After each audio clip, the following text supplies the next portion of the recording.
Gogeta. Salut à toutes et à tous, Marty Japan pour un tout nouveau déballage. Et bien aujourd'hui les amis, nous allons nous pencher sur de la figurine. Je prends des poses parce que c'est Gogeta qui prend des poses comme ça là, il fait... il est en mode vénère, regardez-moi ça, du blue, encore du blue, putain de merde. Donc une Ichiban Kuji, parce que oui on se pense sur des Ichiban Kuji Dragon Ball Ultimate Variation qui commence à dater, c'est sorti par ailleurs en juin 2020, prix du ticket je sais même plus, 680 yens je crois, et je suis tombé dessus, hop, je fais du rangeon, j'ai pas déballé ça, et je croyais que je l'avais déballé, mais non, j'ai déballé la Super Saiyajin qui a été une reprise du coup dans Versus Omniverse, et on avait le côté un peu bling bling, un peu paillette, un peu disco, vous vous en souvenez, où je trouvais que la modélisation était vraiment nickel, mais par contre au niveau du rendu, le côté brillant me faisait légèrement grincer des dents. Du coup je me dis que celle-ci peut être intéressante, on va voir ça juste après. Ichiban Kuji donc qui est sorti l'année dernière. Je rappelle le principe. Ichiban Kuji, vous allez dans une boutique participante, une supérette, donc un combini, vous payez un ticket ou le nombre que vous voulez, 680 yens, vous posez la thune sur le comptoir, on vous file un ticket, vous ouvrez et vous avez une petite lettre. Si vous tombez sur la lettre D, vous avez Gogeta. Voilà, du Gogeta Blue. Je vous rappelle que cette Ichiban Kuji là était merveilleuse parce qu'on avait Shenron en last one. Bref, le loadé qu'on va se décortiquer. Par ailleurs, gros plan ma gueule. Du blue, photoshopé, qui donne envie de craquer si tu es fan de Gogeta en blue, avec de la petite fumée en fond. Le mec a fait le design de la boîte. C'est un chef. Hein. Donc pour le Goku Day, hein, je sais plus si ça avait été reporté, si je crois, puisque c'est censé être en mai, du coup on était en juin avec la crise sanitaire, le Covid et tout. C'était un peu le bordel, ça avait chamboulé les plans de Bandai au Japon. Donc Ichiban Kuji Dragon Ball Super à la licence Ultimate Variation. Bandai Spirits dans les parages, vous avez ici le personnage de la tête aux pieds. Vous avez ici du coup Gogeta de la tête aux pieds, mais avec l'effet photoshopé, avec la petite fumée en fond et tout qui donne envie limite d'exposer ça comme ça dans ta vitrine ou sur ton meuble ou à côté de ta télé. Acheter une machine qui envoie de la fumée. Et puis sur le côté les différentes informations, le Gogeta qui fait la gueule ou pas, de toute façon on va voir ça tout de suite. Je prends mon petit cutter et on découvre ce nouveau jeu du jour. Si je commence à danser. Nouveau jeu du ensemble. C'est lourd, c'est très très lourd. Elle pèse 100 poids la cocotte. Hein. Énorme carton de protection qui s'ouvre sur la tranche. Ça je kiffe. Je pensais vraiment que je vous avais fait le déballage de ça, c'est bizarre. Hein. Du coup c'est peut-être en double sur la chaîne, j'en sais. Mais bon, j'ai déballé la Saiyajin. Hop là, on se fait la blue. Et du peu que j'en vois, ah bah ouais, pourquoi ils ont pas fait ça avec la Saiyajin.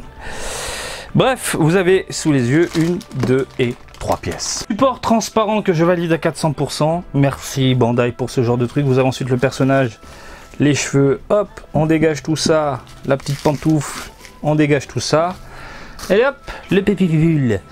Deux pièces à emboîter facilement ou pas? Si ouais, facilement. Est-ce qu'il y a un écart? Non. Franchement, ça va, tu emboîtes ça correctement et puis hop là, tu te retrouves avec un Super Saiyajin Blue, Super Saiyajin God, Super Saiyajin qui envoie du pâté. Il envoie du pâté. Pourquoi ils n'ont pas fait ça du coup avec le Saiyajin? Pourquoi ils ont fait cet aspect brillant, pas terrible? Bon bref, parlons peu, parlons bien, parlons de la modélisation, vraiment très plaisante, modélisation en mode mammouth, je vais le séparer en deux comme ça on pourra bien décortiquer ici le buste, le regard, je vous laisse admirer ce visage vraiment magnifique, un poil mesquin, un vieux sourire à la Gogeta tiré de Dragon Ball Super Broly, le film, vous avez pas mal de muscles bien mammoutesques dans les parages, des mains plutôt bien modélisé, la pomme est pas dégueulasse, le rendu est vraiment très plaisant globalement.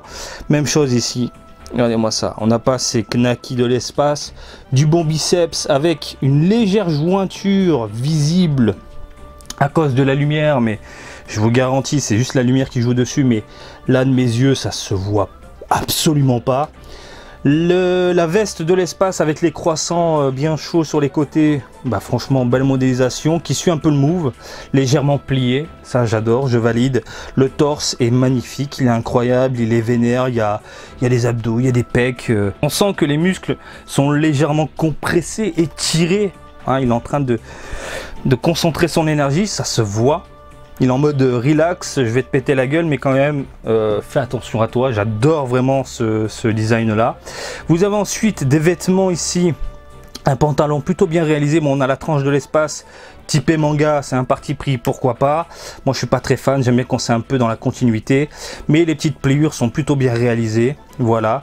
Là, pour cacher la jointure, ben, en fait, il a fait une sorte de textile, comme si ça a été cousu.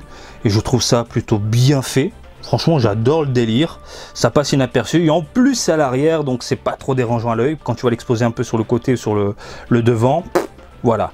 Lobby, donc la ceinture dans le move qui suit un peu comme s'il y avait le brise qui passait tout simplement, j'adore. Et puis les pantoufles de l'espace, 20 sur 20, rien à dire, ça claque.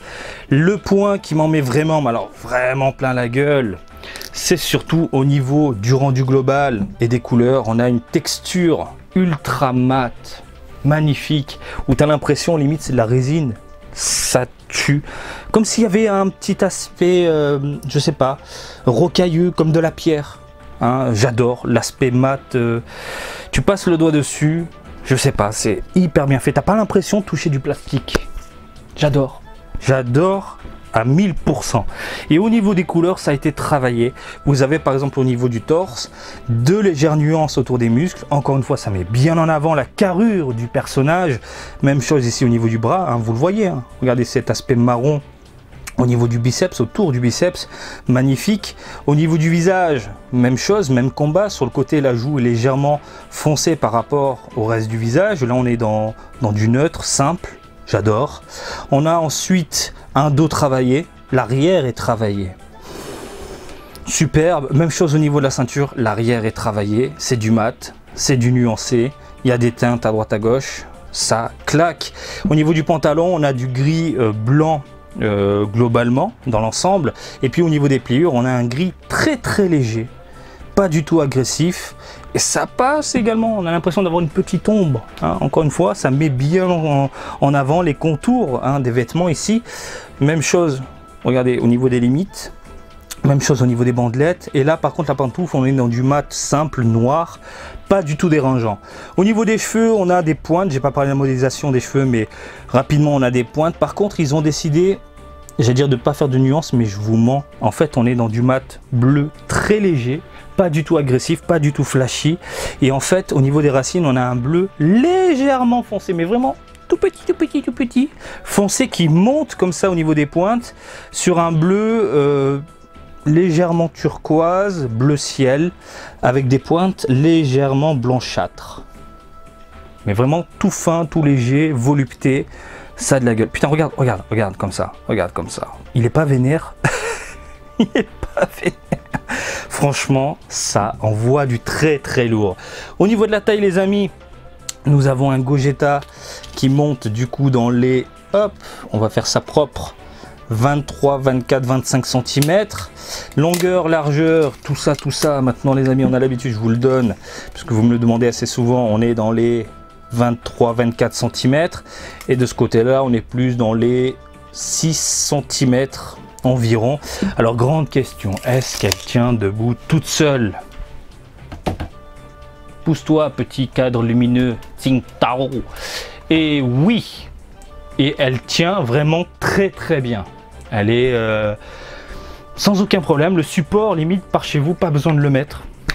Et ça, vous avez de la chance. Moi, c'est une obligation. Et voilà, vous avez la réponse sous les yeux. Ça tue. Est-ce que je vous la recommande? Je pense que c'est l'une des plus belles figurines de Gogeta en Super Saiyajin God, Super Saiyajin. On a surtout un regard très DBZ, je trouve, en termes de modélisation du visage. Il y a un menton très carré, avec des cheveux en pointe. On est dans du Dragon Ball Super, certes, mais l'inspiration du sculpteur, elle vient des années 90. Ça se voit à 1000 lieues.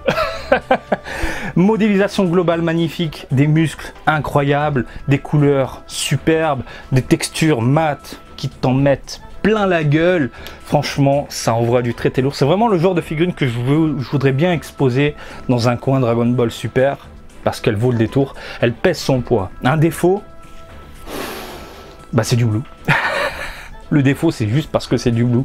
En Saiyajin, putain, ça aurait été mais top de chez top. Bref, oui, je vous la recommande. Elle est tout bonnement incroyable. Voilà, j'espère que ce petit déballage vous a plu. Comme d'habitude, je vous invite à me suivre sur Twitter et Facebook, Marty Japan. Et je vous dis à très bientôt. Allez, salut, bisous, ciao, ciao!